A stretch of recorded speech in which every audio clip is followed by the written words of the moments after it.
नमस्कार, welcome back. Uri के अंदर एक बॉम्ब ब्लास्ट होता है, एलओसी के पास होता है और हमारे 2 जवान मारे जाते हैं। ये डेवास्टेटिंग ब्लास्ट था और गवर्नमेंट की तरफ से चुप्पी है, अभी आर्मी की तरफ से भी चुप्पी है, लेकिन जो हेडलाइंस हैं वो स्क्रीम कर रही हैं। अभी आपको हमेशा जियो पॉलिटिक्स के अंदर मैं हमेशा बोलता हूँ 2 चीज़ें बड़ी इंपॉर्टेंट होती हैं। क्या हो रहा है वो इतना इंपॉर्टेंट नहीं है, वो क्यों हो रहा है और वो अभी ही क्यों हो रहा है। Why and why now are the most important 2 questions.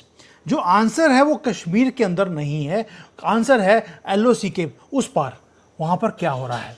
दूसरा, भारत ने अभी अभी कौन सी अनाउंसमेंट्स करी हैं जिसके कारण ये ब्लास्ट किया गया, आपको टेस्ट करने के लिए, ये दूसरा रीज़न है। और तीसरा है मोदी जी अब क्या कर रहे हैं और आर्मी इसके ऊपर क्या करने वाली है। ये 4 चीज़ें हैं जो मैं आपको आंसर करूंगा। पहली बात है, शुरू करते हैं कश्मीर के उस पार एलओसी में, पाकिस्तान ऑक्युपाइड कश्मीर में क्या हो रहा है। आप सबको मालूम है, आग लगी पड़ी है। वो बोल रहे हैं हमें आज़ादी चाहिए, यानी कि ये कम्युनिटी ऐसी है, भारत में रहेगी तो भी आज़ादी चाहिए, पाकिस्तान में रहेंगे तो भी आज़ादी है, और जी रहे हैं तो भी इनको आज़ादी चाहिए मरने के लिए, ताकि ऊपर जाकर 72 होर्स इनकी वेट कर रही हैं। लेकिन वहाँ पर जो पाकिस्तान में हम देख रहे हैं एक मैसिव अपराइजिंग है। पाकिस्तान 4 जगह पर वो घिरा हुआ है। इसको मैं अलग से एक वीडियो बनाऊंगा कि पाकिस्तान की अंदरली जो हालत है अंदरूनी वो कैसी है। लेकिन एक अपराइजिंग है, वो आप देखते हैं पूरे के पूरे पीओके के अंदर वो हो रही है।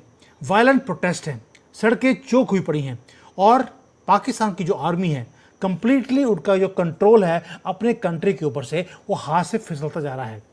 डेस्परेट है, पैनिक में है, और उन्हें एक मैसिव डाइवर्जन चाहिए अपने आप को सर्वाइव करने के लिए, एक डिस्ट्रैक्शन। अब पॉलिटिकल जो मैथ्स है वो बहुत डर्टी है और बड़ी सिंपल भी है।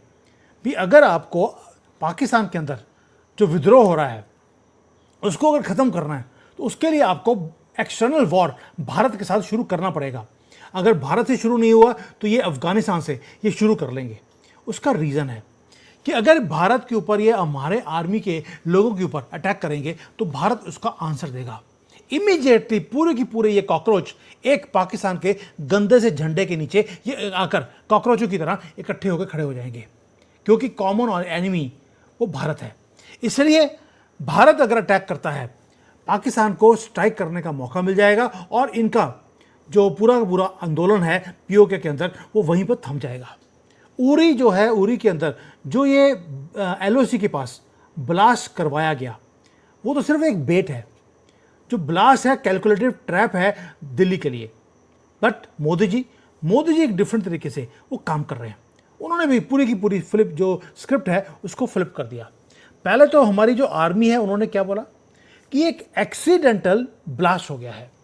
भाई एलओसी के पास, वो भी पाकिस्तान के, वहाँ पर एक्सीडेंटली ब्लास्ट हो गया और 2 हमारे आर्मी के लोग मारे गए। यानी कि हमारी गवर्नमेंट को दिखता है कि पाकिस्तान चाहता है कि हम युद्ध करें। हमने इसका आंसर नहीं दिया तो पाकिस्तान ने अफगानिस्तान को जाकर वहाँ पर जाकर बमबारी करी है, ताकि वहाँ पर युद्ध शुरू, किसी से युद्ध शुरू हो जाए, ताकि घर के अंदर जो विद्रोह है वो बंद हो जाए। लेकिन दिल्ली ने काम और भी किया। एक तो हमने बता दिया एक्सीडेंटल है, जबकि एक्सीडेंटल नहीं है। ये आर्मी की प्रिपरेशन बताऊंगा हम क्या कर रहे हैं। लेकिन जो न्यू दिल्ली है उसने एक वॉर रूम को भी क्रिएट कर लिया। अनप्रेसिडेंटेड हाई लेवल की एक मीटिंग चल रही है दिल्ली के अंदर। कई लोग तो ये बोलते हैं कि क्योंकि मोदी जी अब जवाहरलाल नेहरू उसका रिकॉर्ड तोड़ दिया, नंबर ऑफ डेज बीइंग प्रधानमंत्री, इसलिए मीटिंग हो रही है। मोदी जी ऐसी चीज़ों में पढ़ते नहीं हैं। लेकिन जो ये मीटिंग हो रही है वहाँ पे सारे कैबिनेट मंत्री हैं, हर पॉलिटिकल अलाई, 28 पॉलिटिकल अलाइज हैं बीजेपी के, सभी के सभी, सारे सीएम्स, सारे कैबिनेट मंत्री वो बैठे हैं एक कमरे में मीटिंग कर रहे हैं। यानी कि पूरी भारत की जो स्टेट मशीनरी है वो लगी है, locked and loaded in one room. दूसरा, हमने काम और भी किया, एक शॉक वेव भेजा है पूरे ग्लोबल इंटेलिजेंस एजेंसीज के पास। हमने पहली बार अपने न्यूक्लियर एसेट्स को एक्टिव मोड पे डाल दिया। आपने वो न्यूज़ सुना होगा, उसके ऊपर डिटेल में जाने की ज़रूरत नहीं है। इंपॉर्टेंट क्या है, वाई नाउ। हमने भी पहली बार एक जो स्ट्रेटेजिक अपना न्यूक्लियर आर्सेनल है उसको लाइव कर दिया, उसको मूवमेंट उसकी करनी शुरू कर दी है, वेपन्स हॉट कर दिए हैं, दोस्तों पहली बार है कि हम लाइव जा रहे हैं, अपने फिजिकल एसेट्स को मूव कर रहे हैं और हमने एक्टिव लॉन्च डिप्लॉयमेंट हमने कर दी। क्यों? क्योंकि पाकिस्तान पिछले 20-30 साल से, जब से उसके पास एक न्यूक्लियर बॉम्ब आया है, वो क्या बोलता है, कोई भी छोटी सी बात होगी, पानी बंद कर दिया तो हम न्यूक्लियर बॉम्ब यूज़ कर देंगे, अगर भीख नहीं दी हम न्यूक्लियर बॉम्ब यूज़ कर देंगे। तो उनका जो एक वो फॉर्मूला था न्यूक्लियर बॉम्ब की ब्लैकमेल करने का, हमने ही खत्म कर दिया। हमने खुद भी अपना न्यूक्लियर बॉम्ब को खड़ा कर दिया। यानी कि मोदी जी को मालूम है अब युद्ध का टाइम है, युद्ध करना पड़ेगा, क्योंकि पाकिस्तान आपको उकसाता रहेगा, उसको अपनी कंट्री को बचाने के लिए आपसे युद्ध चाहिए। दूसरा एक और भी काम है कि जो पाकिस्तान है उसने अपने लॉन्च पैड्स वहाँ पर टेररिस्ट को भारत में भेजने के लिए उनको एक्टिवेट कर दिया। लेकिन हमने क्या कर दिया, हमारे पास एक पूरी मैपिंग है उनके टेरर कैंप्स कहाँ कहाँ पर हैं। दोस्तों तभी बोल रहा हूँ, मोदी जी ने जो 2 काम करे हैं, एक कैबिनेट की मंत्रियों की मीटिंग चल रही है, दूसरा हमने अपने न्यूक्लियर एसिड्स को मूव करना शुरू कर दिया, और तीसरा हम समझते हैं कि ये हमारे से युद्ध चाहते हैं और हमने भी टेररिस्ट कैंप्स को पूरा मार्क कर लिया है। और पूरे जो ग्लोबल कम्युनिटी को जो पाकिस्तान हॉस्टेज बनाता था, हमने वो हॉस्टेज बनाना बंद कर दिया है। क्योंकि रीज़न है, पाकिस्तान को लगा कि भारत कभी भी ये जो न्यूक्लियर बॉम्ब्स की धमकी है ये हम कभी नहीं देंगे, हमने वो भी देनी शुरू कर दी। दोस्तों न्यूक्लियर ग्रिड को एक्टिवेट करने का मतलब है आपने पूरे दुनिया के सामने पाकिस्तान को आपने नंगा कर दिया। न्यूक्लियर कार्ड ऑफिशियली आपने ख़त्म कर दिया है पाकिस्तान का, क्योंकि आपने अपना कार्ड बाहर निकाल लिया। अब दूसरी एक चीज़ और भी है, जो हमारे इंडियन आर्मी है वो क्या कर रही है, उन्होंने भी प्रेपरेशंस करना शुरू कर दिया। इंक्वायरी बिठा दी गई है कि ये बॉम्ब ब्लास्ट हुआ कैसे है, और हम वेट नहीं कर रहे। हमारा भी जो मूवमेंट्स हैं, मोबिलिटी है, वो शुरू हो गई है। हैवी आर्टिलरी ऑलरेडी हमने पोजीशन करनी शुरू कर दी है LOC के पास भी। अगर वो एक्सीडेंटल था तो आप अपनी पोजीशनिंग उरी के पास क्यों कर रहे हैं? एडवांस फाइटर जेट्स को आपने एक्टिव मोड पे क्यों रख दिया है? स्पेशल फोर्सेस के यूनिट्स को आपने एक्टिवेट कैसे कर दिया और फॉरवर्ड बेसिस पे क्यों भेजा है? तो यानी कि मीडिया को दिखाने के लिए है ये एक्सीडेंटल है, लेकिन गवर्नमेंट की और आर्मी की दोनों की तैयारी बताती है कि अब छोड़ा नहीं जाएगा। अब अगर हमें मालूम है ये चीज़, तो पाकिस्तान को भी मालूम है।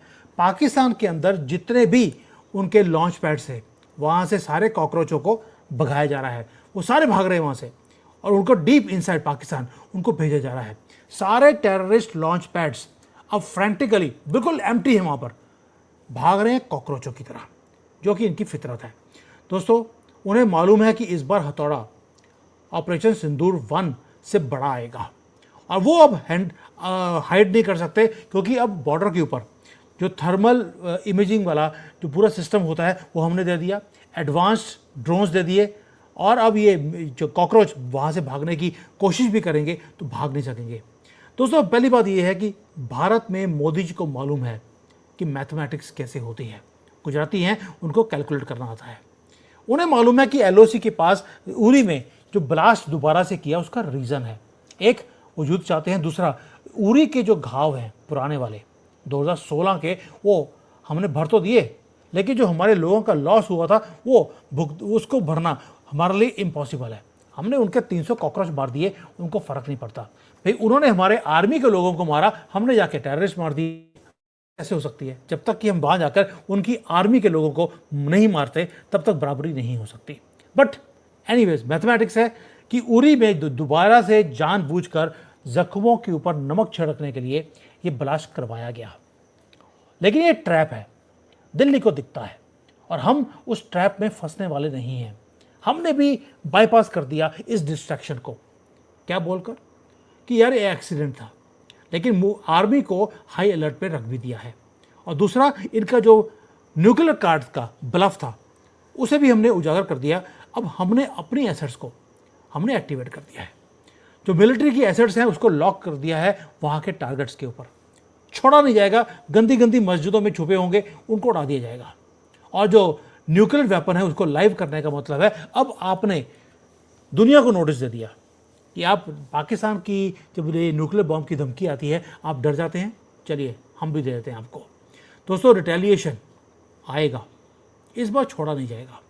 और मोदी जी बार बार बोलते थे एक भी अटैक हुआ it will be act of war, act of war Pakistan ने तो करके दिखा दिया, अब है हमारी बारी, हम इसका आंसर देते कैसे। और मुझे लगता है इस बार आंसर फुल एंड फाइनल होना चाहिए या होगा, ये मोदी जी के ऊपर छोड़ देते हैं। लेकिन जो पीओके में हो रहा है, भाई मुझे एक बात की हैरानी है, पीओके में लाइव लोगों के ऊपर गोलियां चलाई जा रही हैं, 100 से 200 से ज़्यादा लोग मारे जा चुके हैं वहाँ पर। लेकिन जो भारत के अंदर जो कश्मीर है, वहाँ से एक भी आवाज़ नहीं उठी। मुफ्ती मोहम्मद जो मुफ्ती है या जो भी है, ये महबूबा है कि पता नहीं किसकी महबूबा है, लेकिन इसकी तरफ से कोई आंसर ही नहीं आया।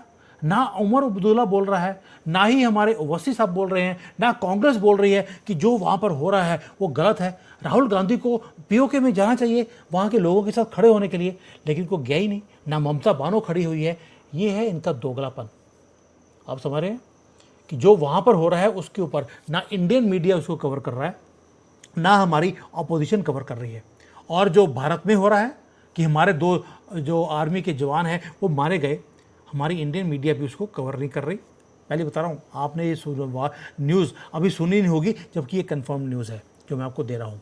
इंडियन मीडिया भी इसको कवर नहीं कर रहा और हमारी गवर्नमेंट भी इसको कवर नहीं कर रही, बिकॉज हम इस डिस्ट्रैक्शन में हम फंसना नहीं चाहते जो पाकिस्तान हमारे यहाँ पर क्रिएट कर रहा है। लेकिन इसका जवाब मोदी जी नहीं देंगे, ऐसा लगता है आपको? थोड़ा सा वेट करिए, फिर देखिए होता है क्या। Thank you. जय हिंद, वंदे मातरम।